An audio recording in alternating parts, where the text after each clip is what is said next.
23 जून 2018 के दिन थाईलैंड की फुटबॉल टीम के 12 खिलाड़ी और एक कोच प्रैक्टिस मैच के बाद अपने एक साथी का जन्मदिन मनाने की सोचते हैं और इसके लिए वो लोग थाईलैंड के माई सही जिले के गांव चियांग राय में बनी थाम लुहान गुफा को चुनते हैं। वे सभी लोग जल्द से जल्द चलते चलते थाम लुहान गुफा के सामने पहुंच चुके थे, लेकिन एडवेंचर करने के जुनून में ये बच्चे गुफा के अंदर काफी किलोमीटर दूर तक चले गए। कुछ नया एक्सप्लोर करने की जिद और सेलिब्रेशन में डूबे बच्चों को पता ही नहीं चला कि कब वो गुफा के लगभग 6 किलोमीटर अंदर तक आ गए। जैसे जैसे बच्चे आगे बढ़ते जा रहे थे वैसे वैसे अंधेरा भी ज्यादा होता जा रहा था। उधर बाहर का मौसम भी बदलने लगा और देखते ही देखते बाहर भारी वर्षा शुरू हो गई, जिसकी जरा सी भी भनक गुफा के अंदर मौजूद इन बच्चों को नहीं थी। घनघोर अंधेरा और काफी समय बीत जाने के बाद सभी ने वापस गुफा से बाहर निकलने की सोची, लेकिन जैसे ही वे कुछ दूर वापस चले तो उन्होंने कुछ ऐसा दिल दहलाने वाला वाकया देखा जिसे देखकर उन सभी के होश उड़ गए। दरअसल गुफा के रास्ते से पानी का तेज बहाव अंदर की तरफ आ रहा था, जो कि लगातार बाहर हो रही वर्षा के कारण विकराल रूप धारण करने वाला था। पानी के इस विकराल रूप को देखते ही सभी बच्चे डर के मारे रोने लगे। ऐसे में उनके कोच ने हिम्मत दिखाई और उन सभी बच्चों को समझाकर शांत किया। उन्होंने कहा कि जल्द ही वे सभी यहाँ से बाहर निकलने का रास्ता ढूंढ लेंगे, लेकिन तेज बारिश के कारण अंदर तेजी से पानी आ रहा था। इस समय समस्या ये थी कि गुफा के अंदर तेजी से भर रहे पानी से खुद को कैसे बचाया जाए। इसके लिए उन्हें किसी ऊंचे और सुरक्षित स्थान की जरूरत थी जहां बारिश का पानी न पहुंच सके। तभी अचानक उन्हें वहां पर एक बड़ी और ऊंची चट्टान दिखी, जिस पर बैठकर वे सभी पानी के इस विकराल रूप से खुद को बचाए रख सकते थे। वो सभी जल्द से जल्द उस चट्टान पर बैठ गए और गुफा में पानी के कम होने का इंतजार करने लगे ताकि वो जल्द ही यहाँ से बाहर निकल सकें। लेकिन पानी का स्तर घटने की बजाय लगातार बढ़ता ही जा रहा था। देखते ही देखते इंतजार के घंटे दिनों में बदलने लगे। उधर बच्चों के घर न पहुंचने पर माता पिता ने भी अपने बच्चों को ढूंढना शुरू कर दिया, लेकिन काफी खोजने के बाद भी किसी का कुछ पता नहीं चल सका। लेकिन तभी इन बच्चों के एक साथी ने उन सभी के गुफा में जाने के प्लान के बारे में बताया। बेबस माता पिता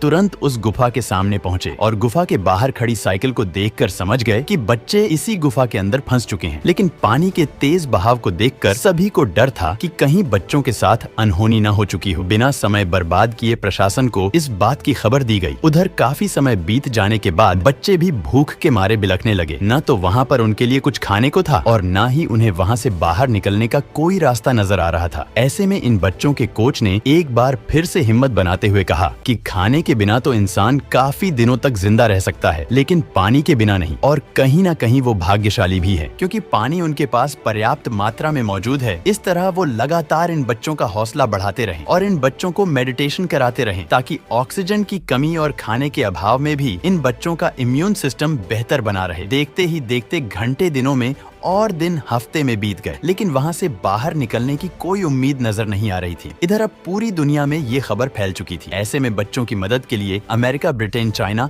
और इजराइल जैसे देशों के डाइवर्स और एक्सपर्ट की टीम थाईलैंड पहुंचने लगी। उधर प्रशासन भी अब तक लाखों लीटर पानी मशीनों के द्वारा गुफा से बाहर निकाल चुका था ताकि अंदर जाने का कोई रास्ता बनाया जा सके। लेकिन अफसोस, इसका कोई फायदा नहीं हुआ, क्योंकि पानी का बहाव काफी तेज था और जमीन भी काफी दलदली हो चुकी थी, जिसके कारण डाइवर्स आगे नहीं जा पा रहे थे। लेकिन फिर भी वे लगातार आगे जाने के प्रयास में लगे रहे। वहीं दूसरी तरफ पानी के बहाव को कम करने के लिए भूवैज्ञानिकों की मदद ली गई, जिसमें पहले ये निरीक्षण किया गया कि पानी गुफा में किस तरफ से आ रहा है। पानी के गुफा में जाने वाले सभी रास्तों की खोज की गई और तुरंत उन सभी जगहों पर छोटे छोटे बांध बनाने का निर्णय लिया गया, क्योंकि अगर ऐसा नहीं किया जाता तो गुफा में पानी का स्तर लगातार बढ़ता रहता, जो कि अंदर फंसे बच्चों के साथ साथ उन्हें ढूंढने वाले डाइवर्स की जान के लिए भी बड़ा खतरा साबित हो सकता था। प्लान पर अमल किया गया और बांधों के निर्माण के बाद अब गुफा में पानी का स्तर कुछ कम होने लगा। इधर डाइवर्स भी तमाम दिक्कतों और परेशानियों के बावजूद पानी को चीरकर लगातार आगे बढ़ रहे थे। तभी एक ब्रिटिश डाइवर को वहाँ अचानक किसी इंसानी गंध का आभास हुआ। अब डाइवर्स में भी एक उम्मीद की किरण जगी। उन्हें पता चल चुका था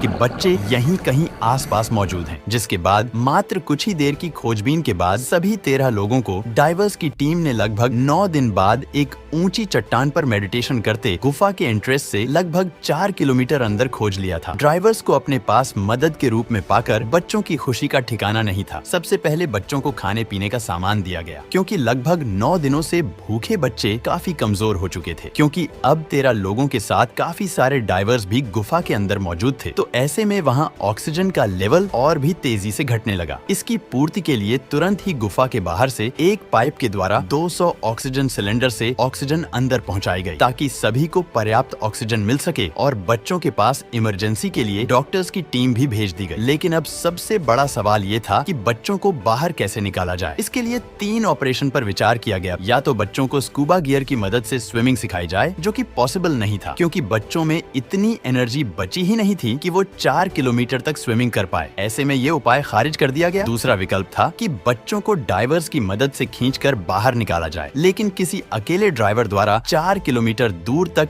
ऐसी स्थिति में किसी को भी ले जा पाना इम्पॉसिबल था। और तीसरा ये था कि बच्चों को सभी मूलभूत जरूरत की वस्तुओं के साथ वहीं छोड़ दिया जाए और मानसून के अंत होने पर वहां से बाहर निकाला जाए, क्योंकि तब तक गुफा में पानी का स्तर भी बेहद कम हो चुका होगा। लेकिन ये विकल्प भी काम का साबित नहीं हुआ, क्योंकि इतने लंबे समय तक बच्चों को गुफा में रखना खतरे से खाली नहीं था। ऐसे में बच्चों को बाहर निकालने के लिए किसी अन्य तरीके को खोजना शुरू किया गया। वहीं दूसरी तरफ इजराइल के द्वारा ऑप्टिकल फाइबर केबल को गुफा में इंस्टॉल किया गया, ताकि इंटरनेट कनेक्शन के जरिए बच्चे अपने फैमिली से कम्युनिकेट कर सके। ये सब करने के बाद अंत में निर्णय लिया गया कि बच्चों को बेहोश करके बाहर लाया जाएगा, क्योंकि बच्चे तैरने में समर्थ नहीं थे। ऐसे में एक बच्चे को बाहर लाने की जिम्मेदारी 2 ड्राइवर्स को दी गई। इस प्लान के अनुसार ये तय किया गया कि बच्चों को एक फ्लोटिंग किट में लपेटा जाएगा। किट का आगे वाला हिस्सा पहले गोताखोर के पास रहेगा, वहीं पीछे वाला हिस्सा दूसरे गोताखोर के पास। अनुमति मिलने के बाद पहले चरण में 4 बच्चों को एनेस्थीसिया दिया गया और ऑक्सीजन मास्क पहनाकर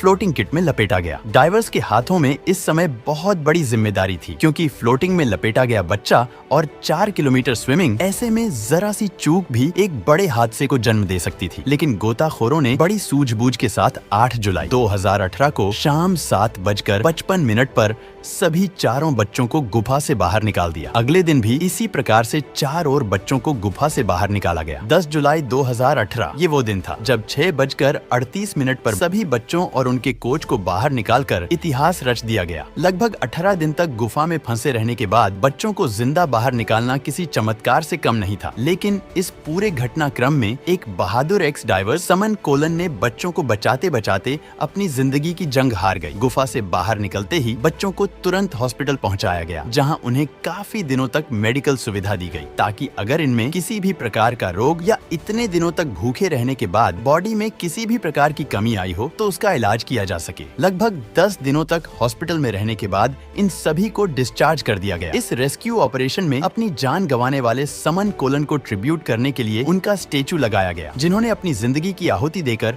13 लोगों को जिंदगी दी थी।